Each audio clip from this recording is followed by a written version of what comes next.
우리가 살면서 우리가 본의 아니게 하나님 앞에 우리가 실수하고 또 넘어지고 또 죄를 지을 때가 있지만 하나님은 언제나 자비하셔서 우리가 이 우리의 허물과 죄에 대해서 회개하고 돌이키면 은혜를 베푸시는 하나님이십니다. 우리는 하나님을 늘 배반하나 하나님은 우리를 변치 않고 사랑하시는 분이십니다. 우리 하나님께 감사 기도함으로 오늘 말씀 묵상 나누도록 하겠습니다.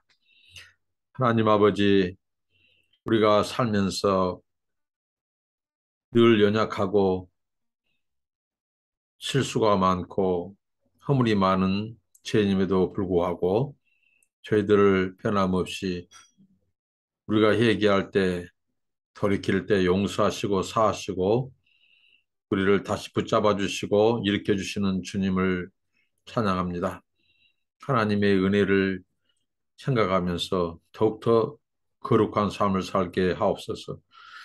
우리가 주님을 늘 배반하나 우리 주님은 우리를 배반하지 아니하시고 끝까지 사랑하시는 주님이심을 기억하고 더욱더 아버지 하나님, 하나님 은혜 안에 굳게 서게 하옵소서.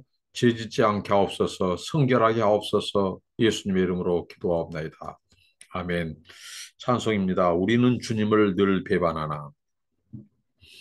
우리는 주님을 늘 배반하나 내 주 예수 여전히 날 부르사 그 참되신 사랑을 베푸시나니 내 형제여 주님을 곧 따르라. 주 널 위해 비네 주 널 위해 비네 주 널 위해 비네 항상 비시네 주께서 풍성한 은혜를 내려 내 영혼이 나날이 복받으니 주 예수를 너희도 구주로 섬겨 곧 따르면 풍성한 복 받겠네. 주 널 위해 비네 주 널 위해 비네 주 널 위해 비네 항상 비시네. 무거운 짐 지고 애타는 인생 주 예수께 돌아와 고시오라. 내 주 예수 너희를 돌보실 때에 참 복락과 안위가 넘치겠네. 주 널 위해 비네 주 널 위해 비네 주 널 위해 비네 항상 비시네. 아멘. 오늘 나누실 하나님의 말씀은 사무엘하 12장 15절 하반부부터 31절까지입니다. 오늘 말씀은 크게 세 부분으로 나누어 살펴볼 수 있습니다. 먼저 이제 다윗과 바세바 사이에 잉태한 그 아들이 죽게 되는 그 이야기를 다루고 있고요. 그 다음에 하나님께서 그 아이를 데려가시고 이제 바세바가 다시 임신하게 되고 솔로몬이 탄생한 이야기, 또 암몬과의 전쟁이 이제 마무리되는 이 세 부분으로 나눠 살펴볼 수 있는데요. 먼저 그 아이의 죽음에 대해서 살펴보도록 하겠습니다.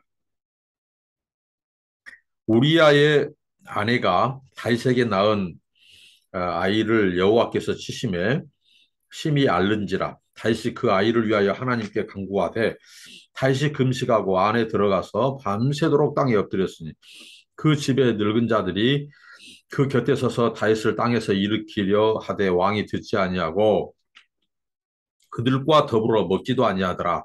이래 말에 그 아이가 죽으니라.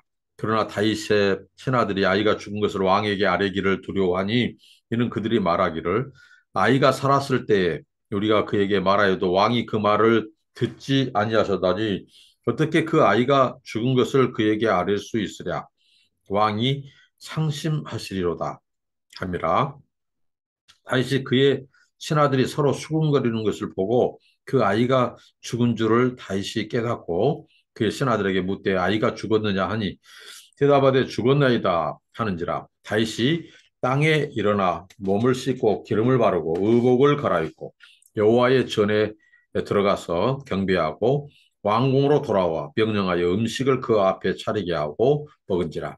그의 신하들이 그에게 이르되 아이가 살았을 때는 그를 위하여 금식하고 우시더니 죽은 후에는 일어나서 잡수시니 이 일이 어찌 됨이니까 하니 이르되 아이가 살았을 때에 내가 금식하고 운 것은 혹시 여호와께서 나를 불쌍히 여기사 아이를 살려주실는지 누가 알까 생각함이거니와 지금은 죽었으니 내가 어찌 금식하랴 내가 다시 돌아오게 할 수 있느냐 나는 그에게로 가려니와 그는 내게로 돌아오지 아니하리라 하니라. 다윗이 그의 아내 바세바를 위로하고 그에게 들어가 그와 동침하였더니 그가 아들을 낳음에 그의 이름을 솔로몬이라 하니라. 여호와께서 그를 사랑하사 선지자 나단을 보내 그의 이름을 여디디에라 하시니 이는 여호와께서 사랑하셨기 때문이더라. 이 두 부분을 먼저 살펴보고 암몬과의 전쟁을 다루도록 하겠습니다. 이제 시간이 흘러 이제 바세바가 다윗의 아이를 낳았습니다. 아들이었죠. 나단이 예언한 대로 하나님께서 그 아이를 치셨다고 말합니다. 자, 아이가 태어났었어요. 태어났어요. 근데 하나님이 그 아이를 치시니까 아이가 7일을 앓게 됩니다. 그리고 성경은 그 아이가 죽었다고 말을 합니다.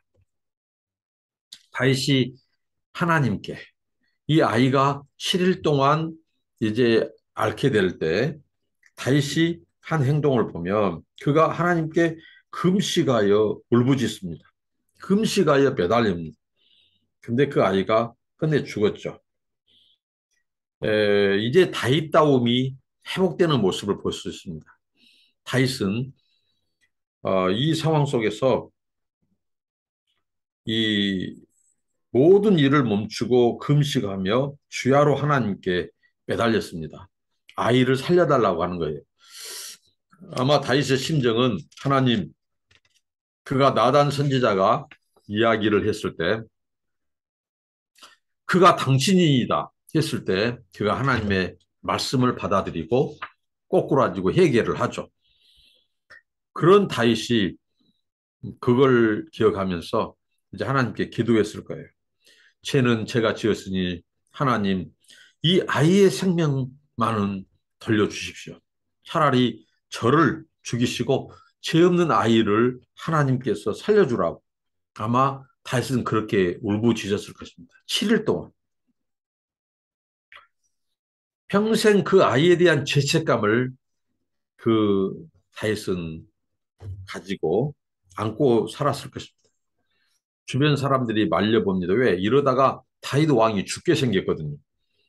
그 아이가 지금 7일 동안 앓는 동안 다윗이 얼마나 고통스러워하면서 기도하고 식음을 전폐하고 하든지 그 다윗 왕을 이제 그만 하시라고.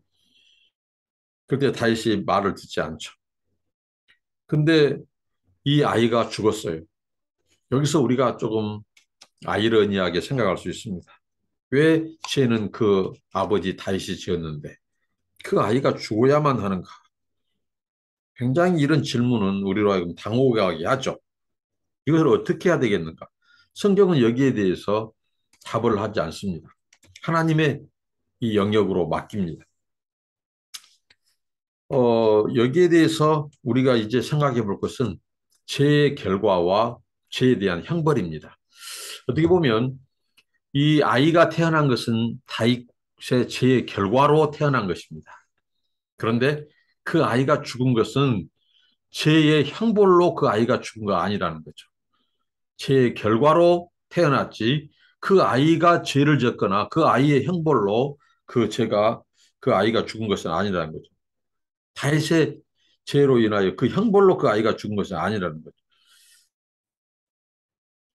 아이의 죽음이 다윗이 저지른 죄의 결과예요. 그러나 죄에 대한 벌은 아니라는 거죠. 하나님이 우리의 죄를 고백하면 우리의 죄를 사해 주셔요. 그러나 죄의 결과는 우리가 안고 가야 된다는 거죠. 그래서 처음부터 죄는 짓지 말아야 된다. 죄는 반드시 어떻게 보면 죄는 결과를 가져오죠. 우리에게 고통을 주고요. 예, 엄마가 보통 이제 이 마약을 한 엄마들이 이제 아이를 잉태하고 아이를 낳았는데 그 아이들이 10중 8구 죽은다고 합니다. 그러니까 엄마들이 마약을 어느 누구도 해서는 안 되지만 이 엄마들, 여인들이 마약을 하고 아이를 낳으면 그 아이가 죽게 된다는 거죠. 엄마가 저지른 죄의 결과로 아이가 죽어요. 그러나 죄에 대한 벌로 심판을 받아 죽은 것은 아니라는 거죠. 그 아이가. 참 우리 하나님의 우리는 신비로운 섭리에 맡길 수밖에 없어요. 우리가 이해가 되지 않는 부분에 대해서. 자, 이 다윗의 아이 태어난 지 일주일 만에 죽었습니다. 근데 이 일주일만 7일째에 죽었다는 것은 이스라엘 백성들의 아이들에게 요구된 것이 율법에 요구한 것이 난 지 8일 만에 할례를 받도록 했죠. 그래서 정식으로 유대 공동체, 언약 백성의 공동체에 편입이 되고 들어옵니다. 근데 그 아이가 7일 만에 죽었다는 말은 그가 이스라엘 이 공동체의 멤버가 되지 못하고 죽었다는 거죠. 어떻게 보면 참 기구한 아이죠. 주변 사람들이 이제 그 아이가 죽자 다윗에게 말하기를 꺼려해요.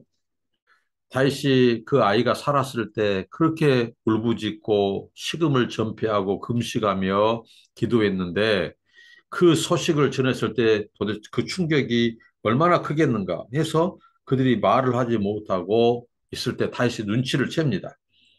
그래서 아이가 죽은 줄을 알고 그것을 듣고 다윗이 일어나 자리에서 일어나 7일 동안 금식하면서 통곡하면서 그렇게 기도했던 다윗이 자리에서 벌떡 일어나요. 그러면서 자기 몸을 씻고 여호와의 집에 하나님의 법궤가 있는 성소에서 예배를 드리고 나서 집으로 돌아가 일주일 만에 음식을 다시 먹죠. 이걸 주변 사람들이 신하들이 다윗의 행동을 이해할 수가 없었습니다. 근데 다윗이 이제 굉장히 이 합리적이고 논리적인 대답을 하죠.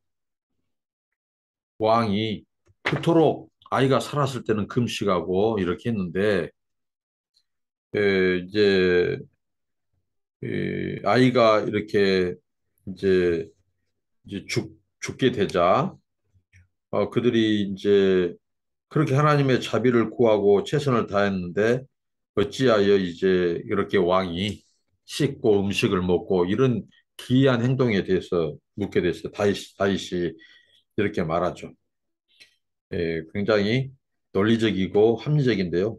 일단 물이 엎질러지면 이제 우리가 물이 엎질러기 전에는 그것을 쏟지 않으려고 최선을 다하지만 물이 엎질러진 후에는 이제 그것을 우리가 받아들여야 한다는 거죠.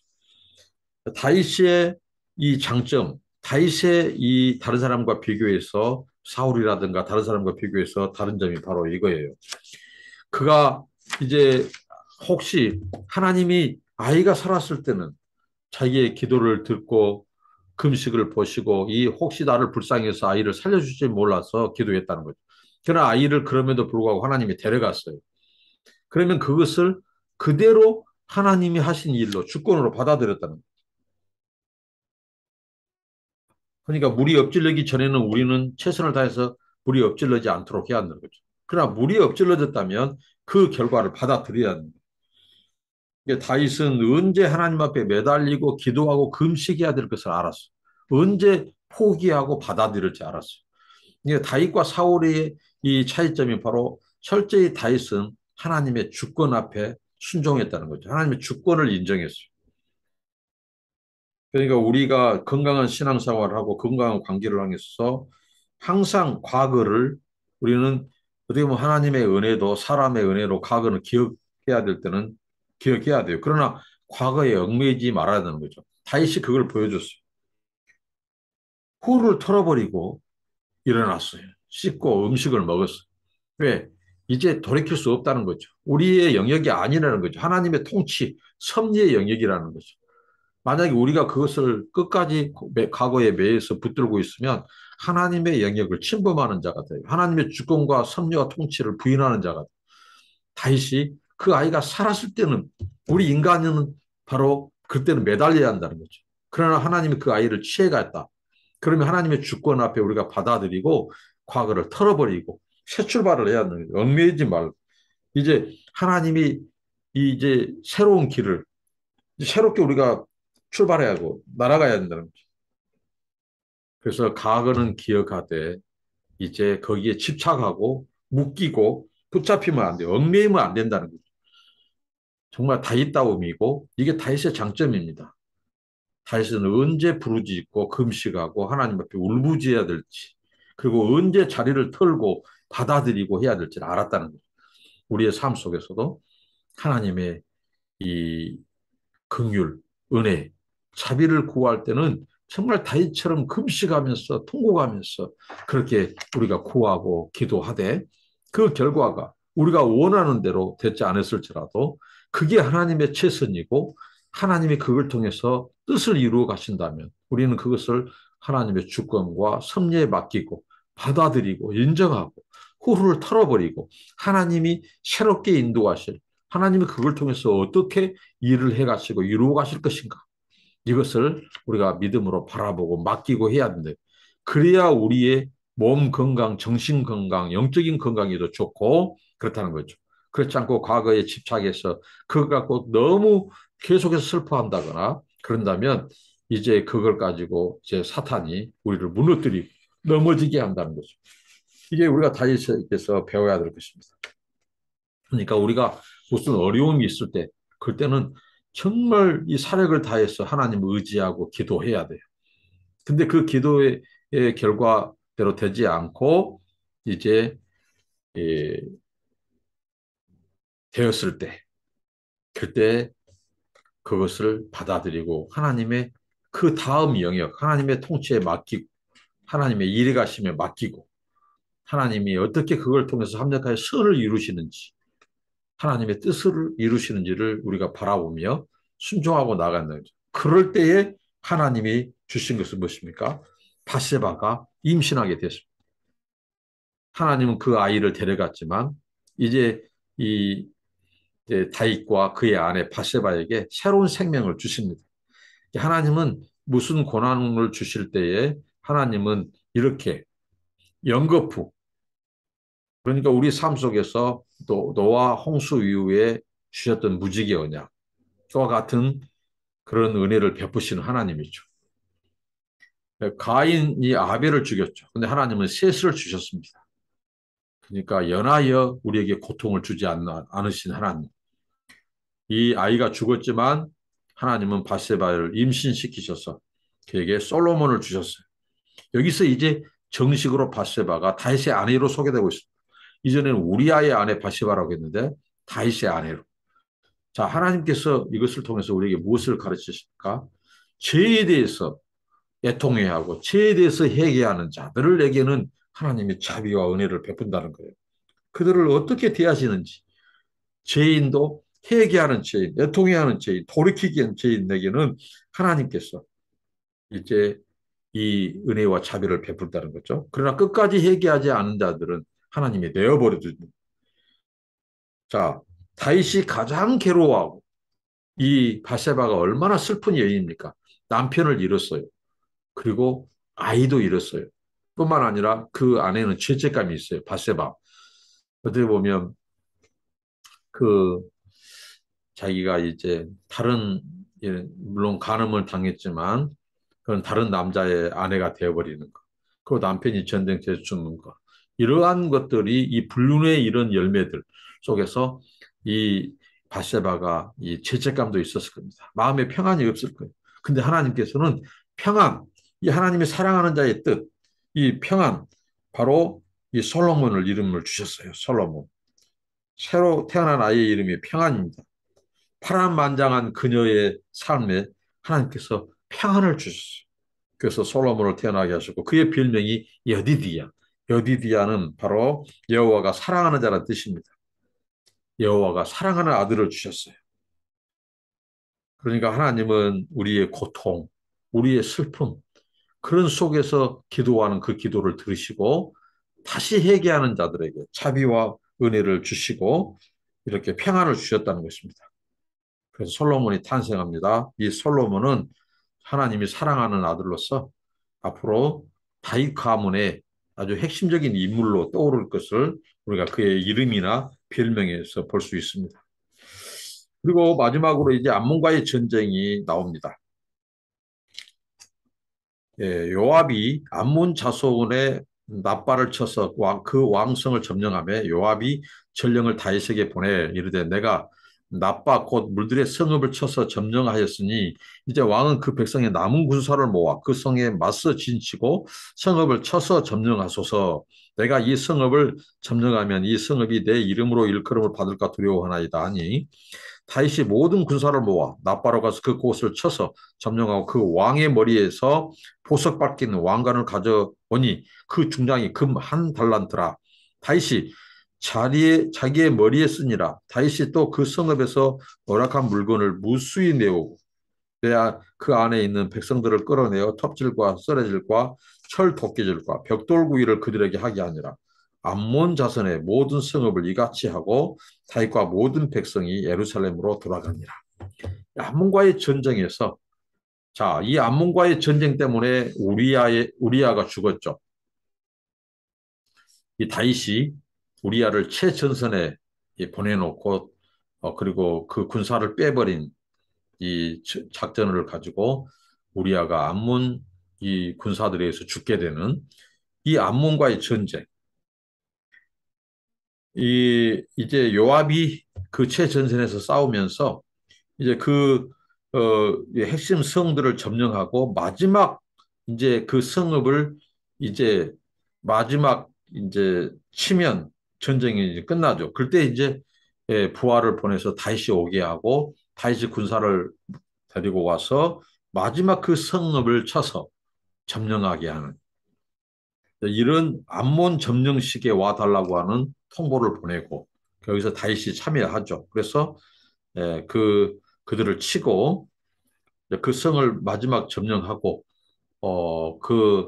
이 암몬의 왕의 머리에서 보석 박힌 왕관을 이제 취해 옵니다. 근데 그것이 무려 금 한 달 되니까 34kg.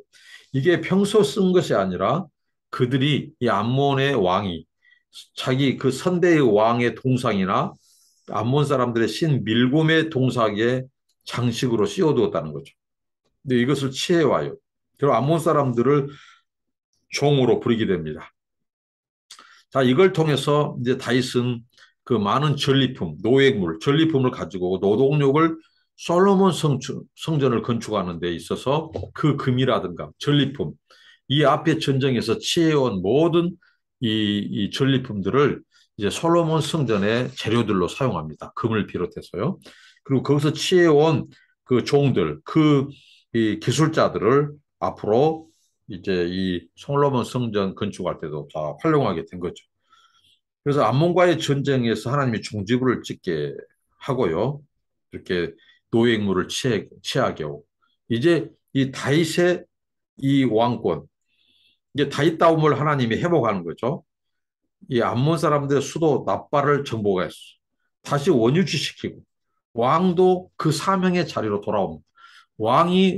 왕다움이 바로 이렇게 전쟁을 지휘하고 백성들과 함께 싸움터로 나가는 거예요. 근데 다윗이 이, 이 옥상, 왕궁의 옥상을 거닐다가 바세바를 보게 되고 목욕하는 장면을 보게 되고 그 정욕의 유혹을 못 뿌리치고 죄를 지었죠. 그러니까 다윗이 전쟁에 가서 그 암몬의 수도 납바를 완전히 이제 점령하게 된. 그 전쟁을 하게 될 때 이제 바로 이스라엘 왕으로서 참된 모습을 보고 있습니다. 회개하는 자, 돌이키는 자에게 하나님은 사랑하는 아들을 주시고 소망을 주시고 그다음에 전쟁에서도 승리하게 하셨습니다. 그러니까 회개는 이렇게 이 죄의 결과를 이제 선으로 바꾸는 하나님의 은총이 거기에 있습니다. 다윗의 다윗다움, 그가 왕의 위치, 우리도 우리 신자다움, 바로 우리의 위치, 사명의 자리로 돌아갈 때 우리의 참된 모습이 회복되고 발휘된다는 거죠. 우리의 위치를 떠난다면, 사명의 자리를 떠난다면 훨씬 죄의 유혹은 우리에게 더 많이 찾아온다는 것입니다. 일하는 자, 깨어있는 자들에게 이 사탄은 공격하지 않습니다. 우리의 사명을 이탈하는 자들을 통해서 그 영혼을 파괴하고 하나님의 뜻을 방해하고 이루지 못하게 한다는 것이죠. 하나님은 암몬과의 전쟁에서 이스라엘에게 완전히 승리하게 하시는데 다윗을 통해서 암몬을 마지막 점령하게 하고 전리품들을 취해오고 그리고 그 전리품으로 이제 솔로몬, 그 아들 때에 하나님이 짓도록 하는 솔로몬 성전의 이 중요한 이 건축 자재들, 건축 장식품들로, 재료들로 하나님은 사용하시고 그 전쟁터에서 잡아온 포로들을 가지고 이제 솔로몬 성전을 건축하는데 어떻게 보면 요긴하게 쓴다는 것이죠. 이게 바로 이제 하나님의 역사입니다. 기도하도록 하겠습니다. 하나님, 감사합니다. 바세바와 다윗 사이에 그 아이가 죄의 결과로 태어나고 또 그 아이가 죽게 되었을 때 하나님, 하나님께서 이 회개한 다윗, 그 다윗에게 은혜를 베풀어서 바세바와 동침하여 이 하나님의 평안, 샬롬의 아들 솔로몬을 주시고 그 아들 하나님을 사랑하는 자, 이 여디디야, 솔로몬을 주신 아버지 하나님, 죄를 회개하고 애통해하고 돌이키는 자에게 베푸신 은혜가 얼마나 큰지를 깨닫게 하시니 감사합니다. 우리가 죄를 멀리하고 죄를 짓지 않되 아버지 하나님, 우리가 실수로 연약해서 죄를 지었을지라도 그 죄에서 돌이켜 회개하고 죄를 끊고 아버지여 하나님의 은혜와 자비를 구하는 저희들을 되게 하옵시고 아버지 하나님 사명의 자리로 돌아가서 우리 다시는 죄가 우리를 넘어뜨리지 못하도록 우리 사명을 아버지 놓치지 않게 하옵소서. 하나님은 회개하고 돌이킨 자들, 하나님은 다시 사명의 자리를 복권시켜 주시고 또 승리하게 하시고 주의 뜻을 이루시는 하나님 것을 믿습니다.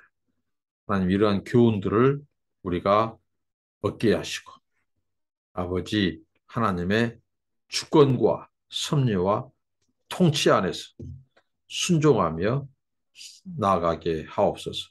예수님 이름으로 기도하옵나이다. 아멘. 감사합니다. 고맙습니다.